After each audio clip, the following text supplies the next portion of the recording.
Bihar police को NEET paper leak के मामले में 2 दिन में नए सबूत मिले हैं। पहले एफआईआर में आरोपियों का कबूलनामा आया, जिसमें उन्होंने बताया कि पेपर लीक तो हुआ था। 30 लाख से लेकर 40 लाख की रकम सॉल्वर गैंग को दी। परीक्षा से एक दिन पहले क्वेश्चन पेपर रटवाया गया, आंसर्स बताए गए और फिर वही पेपर एग्जाम में आया। आज बिहार पुलिस की आर्थिक अपराध शाखा को कुछ पोस्ट डेटेड चेक मिले हैं, जिनके बारे में अंदेशा है कि ये वो चेक हैं जो सॉल्वर गैंग को पेपर लीक करने वालों को दिए गए थे। पुलिस अब बैंक अकाउंट होल्डर्स की जानकारी जुटा रही है, लेकिन सवाल उस इंजीनियर को लेकर भी है जिसने डॉक्टर वाले एंट्रेंस एग्जाम का चीट कोड तैयार किया। कौन है साजिश का सिकंदर? एबीपी न्यूज की एक्सक्लूसिव पड़ताल आप देखिए।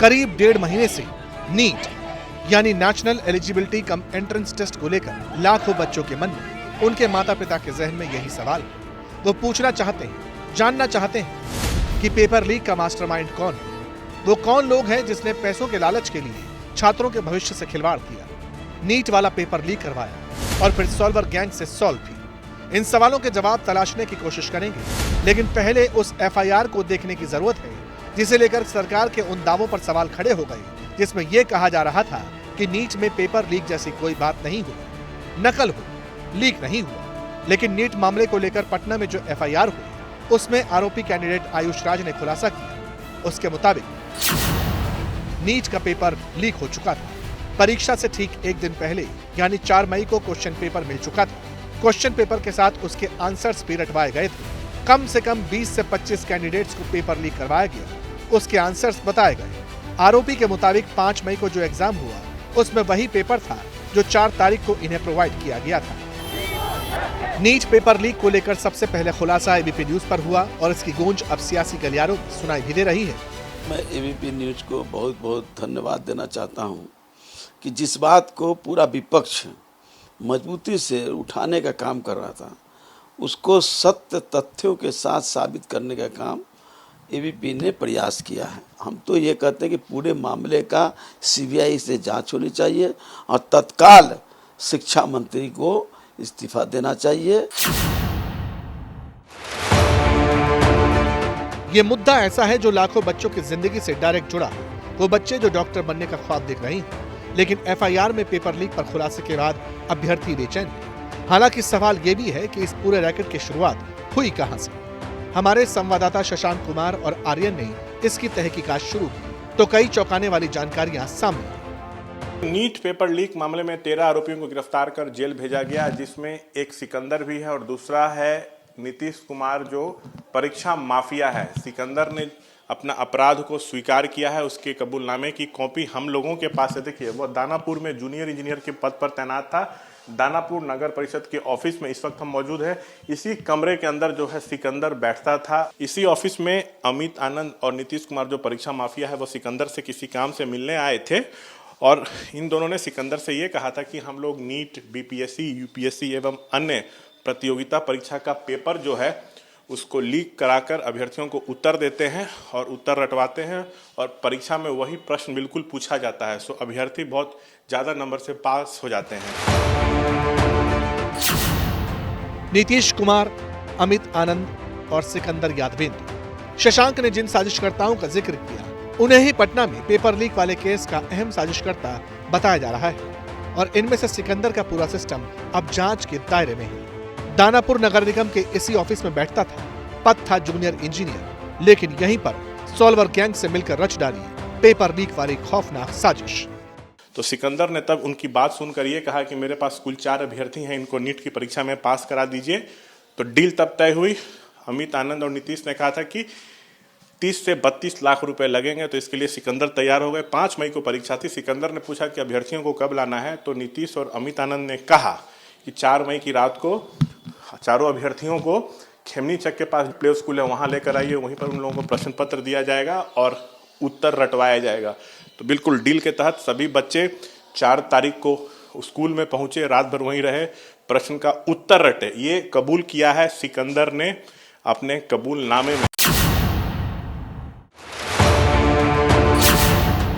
नीतीश कुमार, अमित आनंद और सिकंदर यादवेंद्र, शशांक ने जिन साजिशकर्ताओं का जिक्र किया उन्हें ही पटना में पेपर लीक वाले केस का अहम साजिशकर्ता बताया जा रहा है और इनमें से सिकंदर का पूरा सिस्टम अब जांच के दायरे में है। दानापुर नगर निगम के इसी ऑफिस में बैठता था, पद था जूनियर इंजीनियर, लेकिन यहीं पर सॉल्वर गैंग से मिलकर रच डाली पेपर लीक वाली खौफनाक साजिश।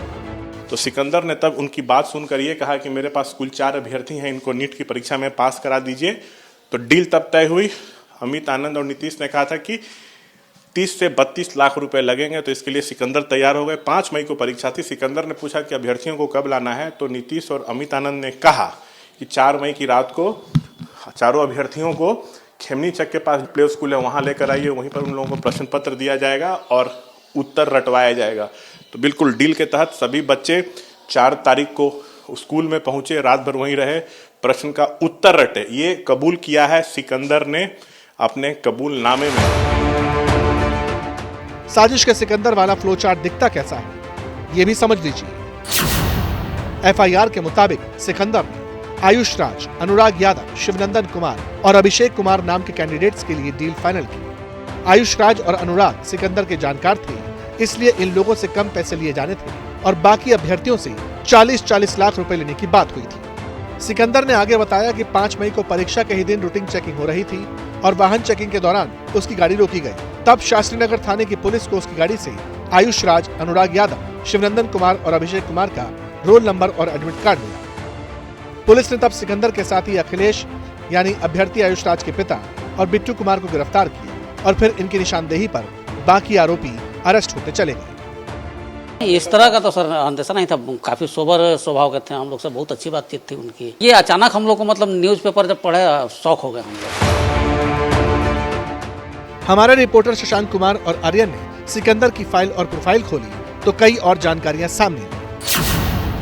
पता चला कि 56 साल का सिकंदर समस्तीपुर का रहने वाला है। पटना के साथ परिवार में रह रहा था। सिविल इंजीनियरिंग की पढ़ाई की और इससे पहले किसी दूसरे मामले में कभी नाम सामने नहीं आया। पिता का नाम भुट्टो यादव, मां का नाम दुखनी देवी, दोनों का निधन हो चुका है। भाई का नाम भीख रंजन यादव है। हमारे रिपोर्टर आर्यन पटना में उस जगह पहुंचे जहां सिकंदर का घर है, लेकिन उसके घर पर ताला लटका मिला। इस वक्त हम मौजूद हैं जैन लैंडमार्क अपार्टमेंट में और यहाँ जो मुख्य आरोपी है इस नीट पेपर मामले का सिकंदर, वो इसी अपार्टमेंट में रहता है, ब्लॉक सी में। उसका फ्लैट 607 है। हालांकि गिरफ्तारी उसकी हो गई है और अब हम इस अपार्टमेंट में चलेंगे और जानेंगे यहाँ कि जब सिकंदर यहाँ रहता था तो गतिविधियाँ क्या थी। कितने साल से यहाँ रह रहे हैं? 15 दिन से रह रहे हैं सर। वो 15 दिन से जी। और उसके बाद गिरफ्तारी हो गई। जी। जिससे लोग मिलने आते थे? हाँ, मिलने आते थे। किस तरीके के व्यक्ति वो रहते? आदमी ठीक थे सर। सामने वो सी ब्लॉक है, ए के जस्ट बगल में, जहाँ इस वक्त मोटरसाइकिल आ रही है और इसी पे 6ठे तल्ले पर 607 नंबर जो फ्लैट है उसमें सिकंदर रहा करता था। और अब जब उसकी गिरफ्तारी हुई है तो फिलहाल उसके फ्लैट में ताला लग गया है। बिहार पुलिस की आर्थिक अपराध शाखा अब इस मामले की जांच कर रही है। सिकंदर हो या फिर अमित आनंद या फिर नीतीश कुमार, अब जांच का दायरा इस साजिश में जुड़े दूसरे आरोपियों तक भी पहुंचने लगा है। लेकिन सवाल है कि इस पूरे मामले को लेकर सरकारी एजेंसी एनटीए का वर्जन क्या है? क्या नेशनल टेस्टिंग एजेंसी और ईओडब्ल्यू के बीच समन्वय की कमी है? क्या एनटीए मामले की जांच में सहयोग नहीं कर रही? एनटीए की ओर से अब तक ईओयू को मूल प्रश्न पत्र की प्रति उपलब्ध नहीं कराई गई है। एफएसएल जांच मिलान के लिए ईओयू ने एनटीए से मूल प्रश्न पत्र मांगा था। इसके लिए कई बार रिमाइंडर भी भेजा गया, लेकिन अब तक उपलब्ध नहीं कराया गया है। पटना के खेमनी चक प्ले स्कूल की छत पर पुलिस को जले हुए प्रश्न पत्र और उत्तर सामग्री मिली थी। तो जो जले हुए प्रश्न पत्र हैं, इसी का एफएसएल जांच कराना है, मिलान कराना है। इसी के लिए एनटीए से ईओयू ने मूल प्रश्न पत्र मांगा था, जो अब तक एनटीए ने नहीं भेजा है। अब सवाल है कि केस की जांच कहां तक पहुंची? क्या आर्थिक अपराध शाखा को कुछ और सुराग मिले हैं? अगर हाँ, तो वो क्या? और अब क्या इससे जुड़े कुछ और साजिशकर्ताओं की गिरफ्तारी तक भी पहुंचा जा सकेगा? जांच के दौरान ईओयू को 6 पोस्ट डेटेड चेक जो हैं वो मिले हैं। देखिए इस वक्त हम पटना में ईओयू दफ्तर के ठीक बाहर खड़े हैं। संदेह है कि यह पोस्ट डेटेड चेक परीक्षा माफियाओं के पक्ष में जारी किए गए थे, जिन्होंने 5 मई को होने वाली नीट परीक्षा से पहले अभ्यर्थियों को कथित तौर पर प्रश्न पत्र उपलब्ध कराए थे। संबंधित बैंकों से खाता धारकों के बारे में जानकारी जो है वो जुटाई जा रही है। परीक्षा से पहले प्रश्न पत्र उपलब्ध कराने के बदले में अभ्यर्थियों के अभिभावकों से 30 से 40 लाख रुपया लेने की बात परीक्षा माफियाओं की हुई थी। बिहार हो या गुजरात, पेपर लीक और नकल वाला सिस्टम दोनों जगह एक्टिव था। जांच से लगता है कि अभी तो ये पेपर लीक वाले एपिसोड का छोटा सा ट्रेलर है। क्या इसमें कोई बड़ी मछली भी शामिल है? क्या पेपर लीक को अंजाम देने वाला मुख्य आरोपी सिस्टम के अंदर वाला ही कोई शख्स है? सवाल बहुत हैं और जांच अभी बाकी है। पुलिस जांच करेगी, मोटी मोटी फाइल बनेगी और अदालत में केस चलेगा। जिरह बहस के बाद फैसला आएगा, दोषी जेल जाएंगे और उसके बाद क्या? सवाल है, क्या पेपर लीक होना बंद हो जाएगा? आखिर कमी कहां है? कौन सा एक लूप होल है जहां से बार बार पेपर लीक हो जाता है?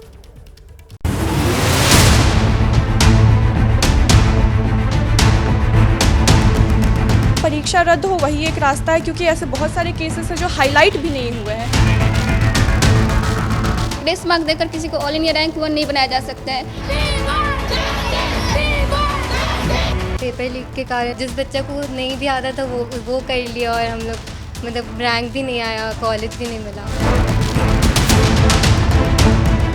अगर इस बार क्वेश्चन पेपर लीक हुआ तो हो सकता है कि अगले साल भी हो। हम लोग अपने फ्यूचर की टेंशन है। इन्हीं के जैसे करीब 24 लाख छात्रों ने डॉक्टर बनने के लिए डॉक्टरी की MBBS और BDS वाली पढ़ाई के लिए रजिस्ट्रेशन करवाया। बीते महीने एग्जाम भी दिया, लेकिन सॉल्वर गैंग ने पेपर लीक कर दिया। रिजल्ट पर रोक नहीं लगी। लेकिन जिन लोगों को ग्रेस मार्क्स दिए गए थे, उनके मार्क्स हटा लिए जाएंगे। अब या तो उन्हें दोबारा पेपर देना होगा या फिर हटाए गए मार्क्स के बाद अपना स्कोर एक्सेप्ट करना होगा। मगर इन सारी बातों के बीच बेसिक सवाल क्या है? मेन मुद्दा क्या है? मेन मुद्दा यह है कि कौन इसकी गारंटी देगा कि अब पेपर लीक नहीं होगा? इसकी क्या गारंटी है कि लाखों छात्रों के भविष्य से खिलवाड़ नहीं होगा? इसकी जिम्मेदारी कौन लेगा कि अब प्रतियोगी और बहाली परीक्षा बिना किसी विवाद संपन्न हो जाएंगी?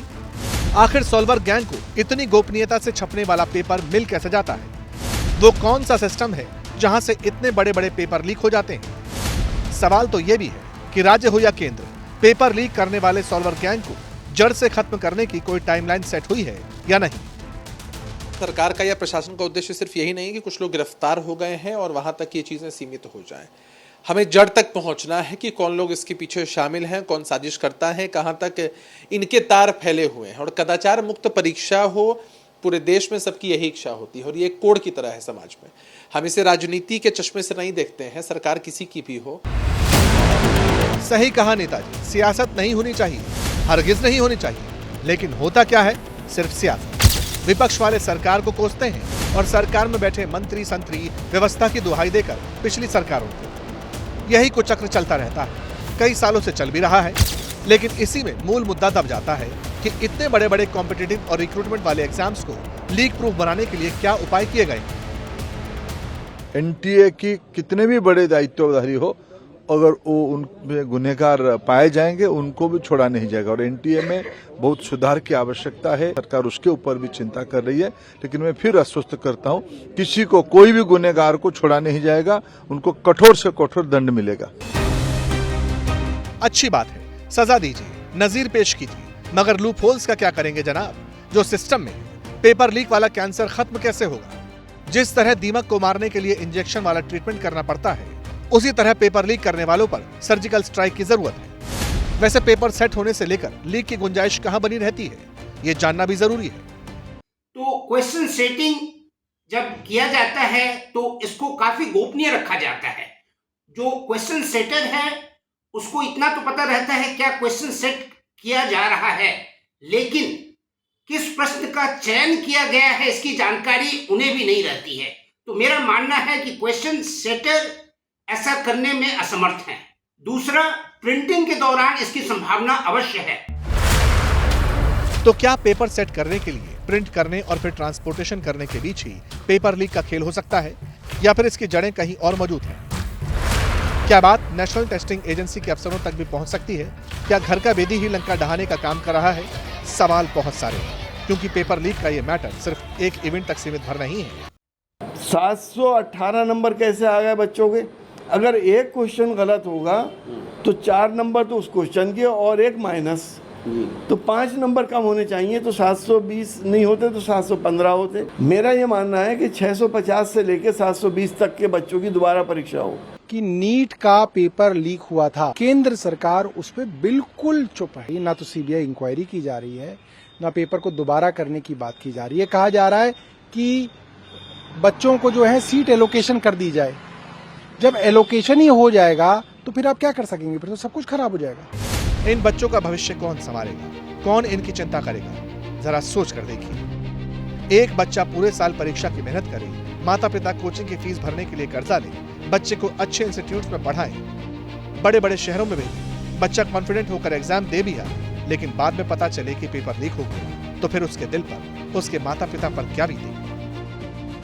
हमारी ये मांग होगी कि रीनीट होना चाहिए। अच्छा जी, सभी 24 लाख बच्चों को फिर से परीक्षा देने दिया जाए। जी, क्योंकि अभी तक तो जितने भी जगह पे क्वेश्चन पेपर लीक हुए हैं उस पर कोई आंसर नहीं हमें एनटीए की तरफ से मिला है। तो कॉन्फिडेंस पूरा एकदम से बिल्डअप नहीं हो पा रहा है कि एग्ज़ाम देना चाहिए या फिर नहीं देना चाहिए, इस सब को लेके। तो मेरा भी यही है कि हम भी यही बोल रहे हैं कि मतलब सरकार थोड़ा इस पे ध्यान दे। हम लोग अगले साल के लिए प्रिपेयर कर रहे हैं, तो हमारा है कि अगले साल के लिए, हाँ, हमारा है कि अगले साल ऐसा ना हो जाए दोबारा। फिर हमारा कॉन्फिडेंस लो है कि अगले साल ऐसा हो गया तो फिर हम लोग को अपने फ्यूचर की टेंशन है मतलब अगले साल के एग्ज़ाम के लिए। परीक्षा रद्द हो वही एक रास्ता है, क्योंकि ऐसे बहुत सारे केसेस हैं जो हाईलाइट भी नहीं हुए हैं। तो हमारे साथ अन्याय होगा और जो बच्चे सही में मेहनत किए हैं उनके साथ भी ये अन्याय होगा। तो सही से इसकी जाँच होनी चाहिए। रद्द कर देना चाहिए नीट का पेपर, क्योंकि हम लोग जैसे बहुत सारे बच्चे हैं, लाखों में बच्चे हैं जिसका बहुत स्कोर के अकॉर्डिंग रैंक भी बहुत पीछे चला गया है। इस बार जैसा एक्सपेक्ट कर रहे थे कि मार्क्स तो उतना अच्छा नहीं लेकिन रैंक अच्छा आ जाएगा, वो भी नहीं हुआ। एक और बात, 16 जून को यूपीएससी का प्रीलिम एग्जाम है। ये देश में अफसर चुनने की सबसे बड़ी परीक्षा है और यूपीएससी का पेपर कभी लीक हुआ ऐसा कभी सुनाई नहीं दिया। यानी अगर सरकार यूपीएससी वाले पेपर को लीक प्रूफ बना सकती है तो फिर दूसरे पेपर्स को क्यों नहीं? जिस दिन सरकार संवेदनशील होकर यहां से सोचना शुरू करेगी, जैसे नेता अपने बच्चों के भविष्य की चिंता करते हैं, अगर उसी लाइन पर हर बच्चे के बारे में सोचा जाएगा, उसी हिसाब से सिस्टम तैयार होगा, तो फिर पेपर लीक पर पूर्ण विराम लगाने से कोई नहीं रोक सकता। बात इच्छा शक्ति की है, जनहित में इसे दिखाना ही होगा।